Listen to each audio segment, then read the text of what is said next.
sacred institutions. Bedroom eyes, they call them in a bygone day. Hello, and welcome to Physical Attraction, the show that explains physics, one chat-up line at a time. But for corrupting others to a life of carnal pleasures and lewd designs. A man whose erotic desires and libertine practices are used to titillate the unsuspecting and would stoop to any depth. The show that explains physics, one chat-up line at a time. This episode's going to be about radiation. So, just to clarify, exposure to radiation does not give superpowers. The only superpower it would really give you is being ill and maybe even dead. So, Bruce Banner, Daredevil, Captain Atom, dead, and rather horribly. Okay, now we've got that out of the way. What is radiation? Well, it really depends on how you want to look at it. Sometimes it's helpful to think about electromagnetic radiation as particles, photons, that swoop around and bash into atoms and walls and so on. Sometimes it's helpful to think of it as ripples in the electrical and magnetic fields that surround us and permeate us all the time. Disturbances in the force, if you like. Sometimes it's helpful to think about it as another form of energy, just like matter. Atoms, protons, neutrons, electrons, all particles. That's matter. But radiation is also a form of storing energy. In reality, it's all of these things. Physics will never exactly correspond to reality.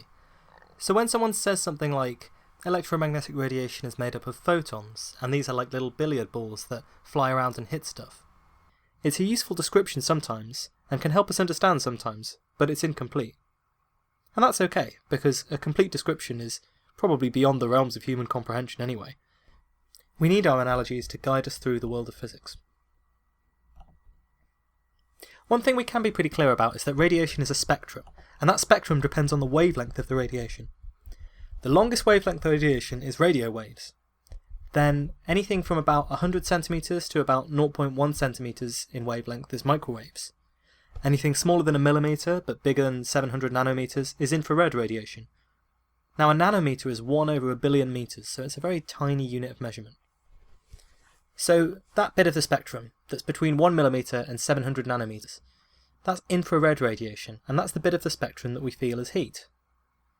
Then there's the magical tiny bit between 700 nanometers and 390 nanometers that our eyes are actually sensitive to, and we call that visible light.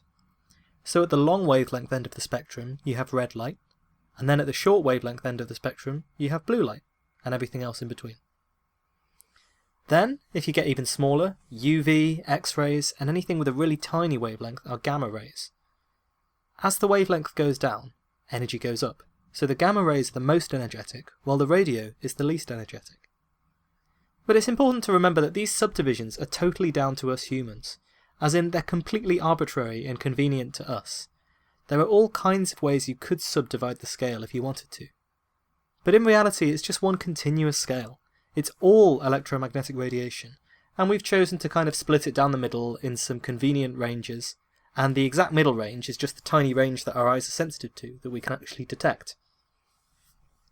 Now, the different wavelengths of radiation will interact differently with matter. So gamma rays, for example, are a very energetic, very short wavelength, and they're usually absorbed by matter, while radio waves can pass straight through it most of the time. But a radio wave isn't fundamentally a different thing than a gamma ray, it's just a question of energy and the wavelength of the radiation.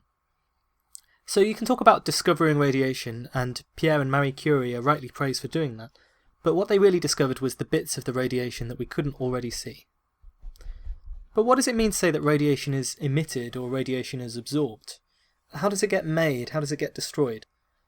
There are two main ways that energy gets converted into radiation from other forms.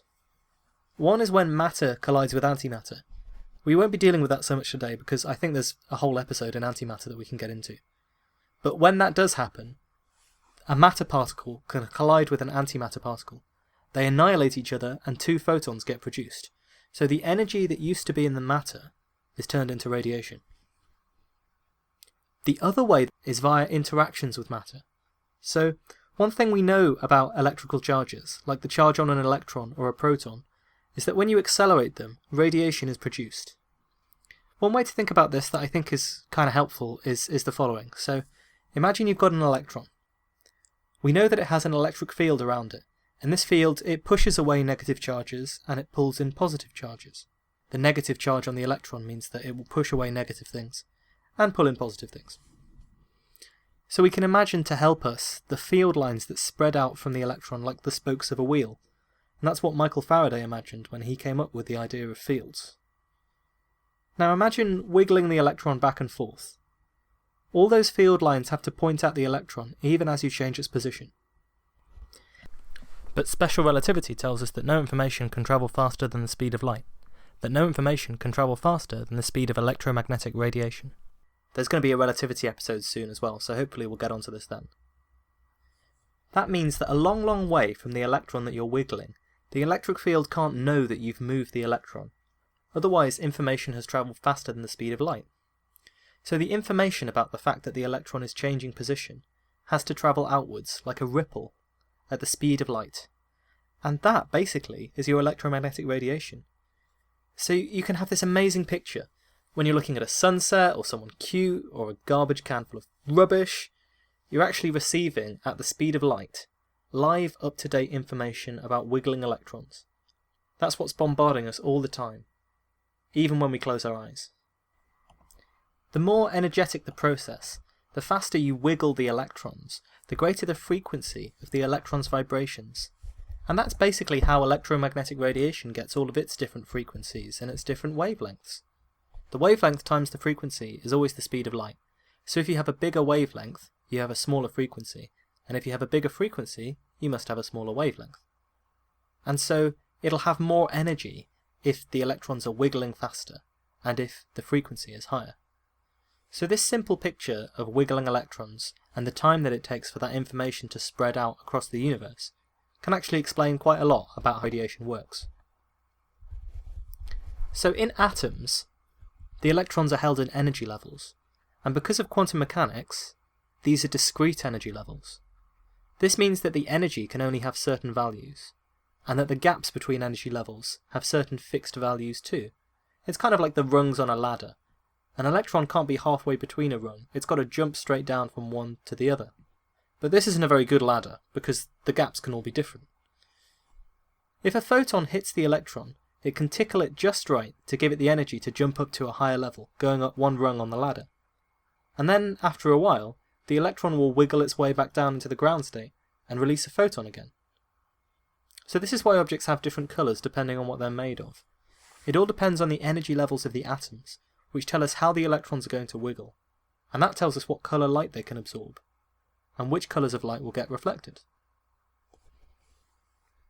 So one exciting thing to point out about this picture of radiation is that there are lots of other ways that atoms can get into excited states, not just by absorbing a photon.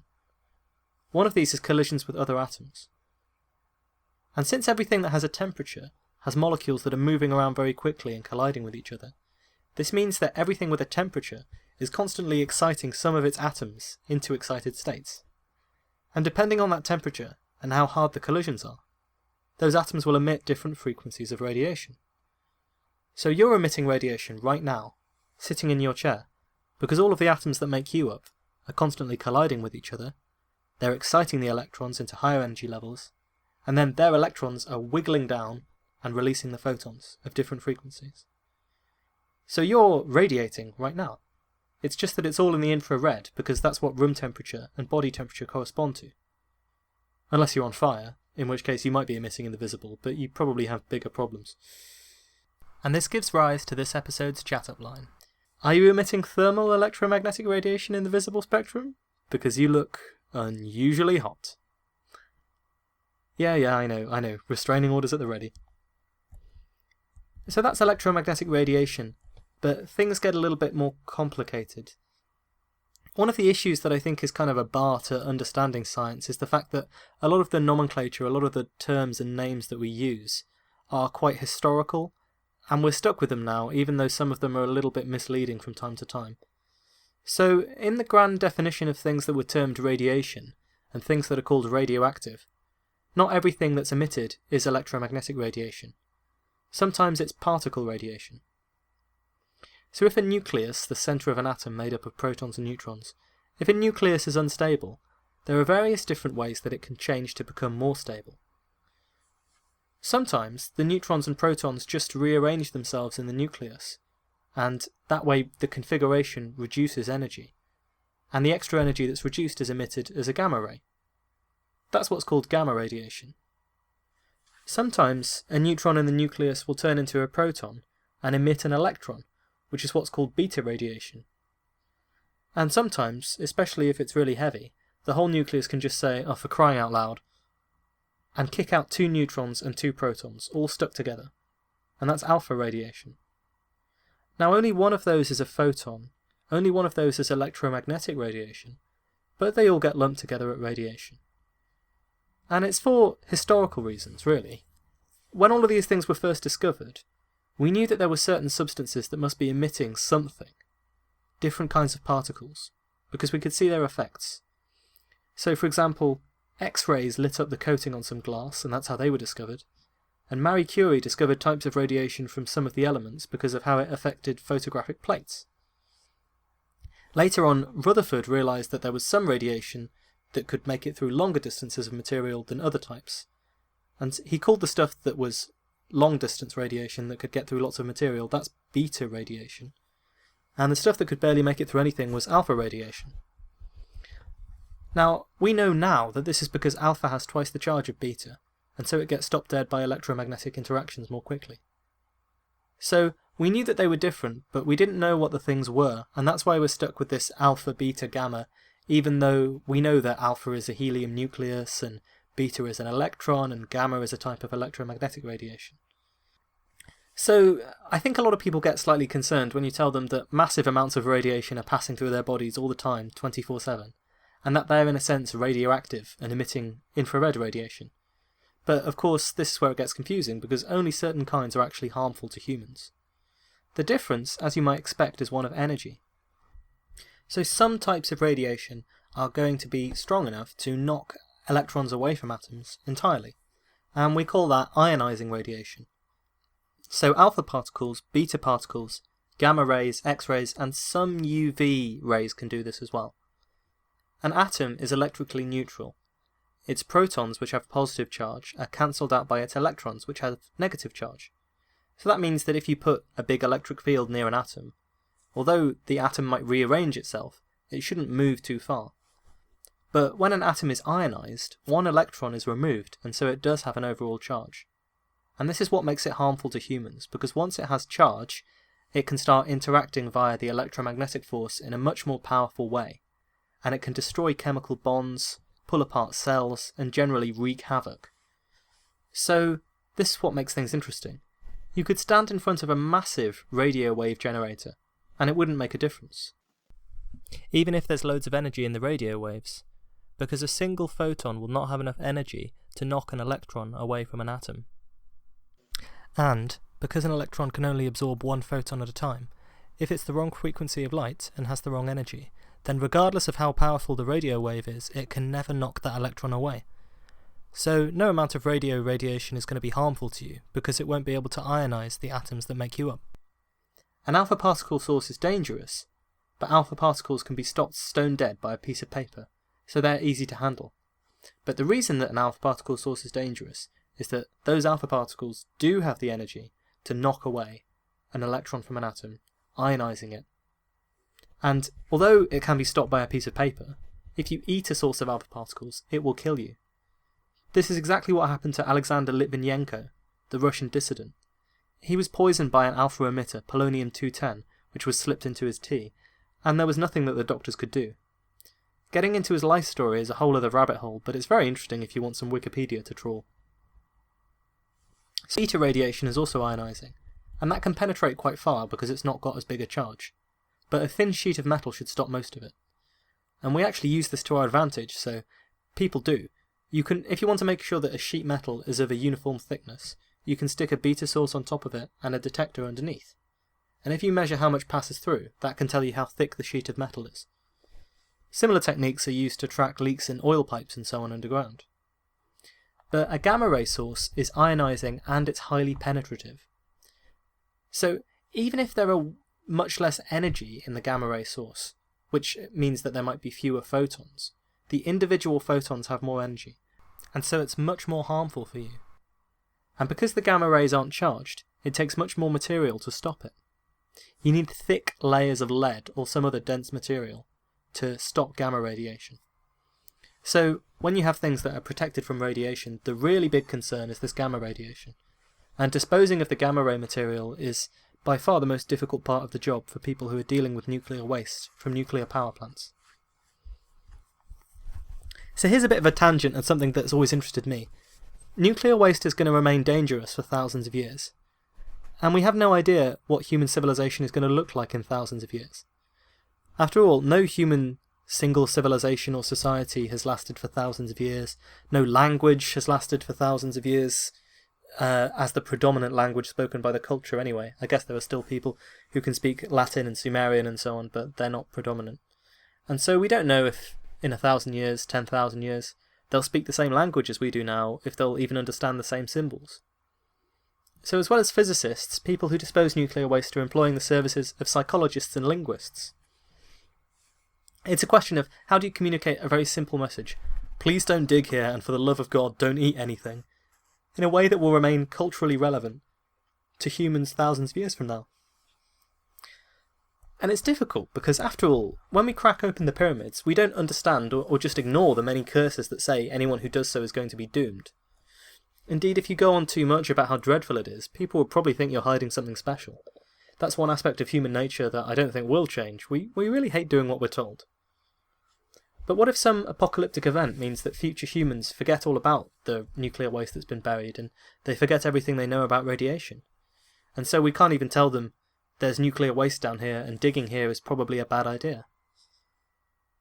So they put notices down in every conceivable language, in case civilization manages to remember Esperanto while forgetting everything else. But they need to do other measures as well. You might think, just put a skull and crossbones, that's pretty threatening. But it was pointed out that for some people, this is associated with Latin American Day of the Dead festivities, so they might just think that this is the way to a party. What if human civilization, in 100,000 years, is dramatically obsessed with pirates, and they see the Jolly Roger sign and think that it's buried treasure? So the best solution that we have at the moment is an information centre, with a series of graphic videos that shows the effects of radiation on the human body. So that way humans 100,000 years from now will be creeped out and a little bit clued up as to the general message of bad. Whether they're super advanced and they know exactly what we're talking about, or if they've regressed into cavemen. It's a pretty haunting idea though. Visceral warnings buried underground to save us from our former selves. To tell them that this is a bad and shameful place, with no buried treasure or anything else worthwhile. And we still have no idea whether that kind of warning would work. So doses of ionizing radiation in the human body are measured in sieverts. They can also be measured in bananas. Now bananas contain potassium, and some potassium is naturally radioactive. So every time you eat a banana you're slightly irradiated. It's a really tiny effect, hardly likely to make a difference to your health. In fact, you'd need to eat 35 million bananas to die of radiation poisoning from their potassium. Obviously, eating 35 million bananas has its own problems. In fact, 35 million bananas would weigh around 3.5 million kilos, which is easily enough to crush you to death. In case you have enemies, a quick Google of the historical technique of crushing people, which has done nothing to help my search history or Amazon recommendations, suggests that you only need 3,200 bananas to crush someone to death. So, order them in bulk. But the banana equivalent dose, as it's called, has actually helped allay a lot of public fears about the radiation. The 3 Mile Island meltdown, which is one of the worst meltdowns we've actually had since we've started using nuclear power, that only exposed people to 800 banana equivalent doses who live nearby. Now that doesn't sound nearly as bad. So I hope that I've cleared up the distinction between electromagnetic radiation and the other types of radiation. We were mostly talking at the start about the electromagnetic spectrum this episode, but I couldn't title it radiation without explaining the difference. But the last thing I want to talk about in terms of radiation is more particle radiation. It's cosmic rays. Because the Earth is being bombarded all the time by cosmic rays from unknown sources in outer space. And some of them have ridiculous amounts of energy. These are both electromagnetic and particle kinds of radiation. One particle that hit the upper atmosphere was so energetic that it had around 48 joules of energy. So physicists dubbed it the oh my god particle for obvious reasons. They got very excited. What does it mean for a nucleus to have 48 joules of energy? Well, first off, the thing is basically moving at the speed of light. Nothing with mass can ever move at exactly the speed of light because of special relativity, but this is as close as anything with mass is ever likely to get. If it raced a light beam, it would take 21,500 years for the light beam to pull ahead by a millimetre. 48 joules is about as much energy as there is in a baseball thrown at 60 miles an hour. But it's all packed into an atomic nucleus that's a million times smaller than a baseball. The thing has so much energy that the second it hits the atmosphere, it disintegrates into a massive shower of particles. So astronomers have to detect all of the particles in that shower and reconstruct it to figure out what energy the original particle had. So if you're like me, a couple of questions come to mind. One of them is that if these energies are so huge, why can't we use them instead of the Large Hadron Collider? And indeed, the energies are much larger than those in the LHC. But the problem is that we can't predict when and where these high-power cosmic ray events are going to occur and stick our sensors there, because they're so incredibly rare. An event comparable to the Oh My God particle might only occur every few years. And the other problem is that not much energy can go into making new particles. Collisions have to conserve energy, and they have to conserve momentum as well. And so when you have a super high energy cosmic ray smashing into the atmosphere, which is basically sitting still compared to the cosmic ray, whatever it hits has to carry off a lot of energy in recoil. This isn't so in the LHC, where the two beams of protons whizzing around smash into each other with exactly the same energy, so there's no recoil required. The other question that comes to mind is, well, why on earth did the particle get this kind of energy? And the answer to that is that we really have no idea. There are some candidates, like the magnetars with really strong magnetic fields, like those we talked about in the episode on stellar formation. Or maybe at the super energetic, supermassive black holes at the heart of galaxies. They might just be able to accelerate cosmic rays to this supermassive energy. Supernovae could also be a good candidate, because they're very energetic. But the reality is that it's a total mystery. Nobody knows how these particles come to have these insane amounts of energy. All we do know is that somewhere out there, something wild is going on. Thanks for listening to this episode of Physical Attraction. If you've got any questions about physics or about the episodes, please send them to me. You can find us on physicspod@outlook.com, that's the email address, or physicspod on Twitter, and we're active on both of those, so if anyone has any questions, then please send them over. And until then, talk nerdy to me. Pornographic tastes. A Marquis de Sade would have regarded as a peer. Hi, folks. Want to hear something funny?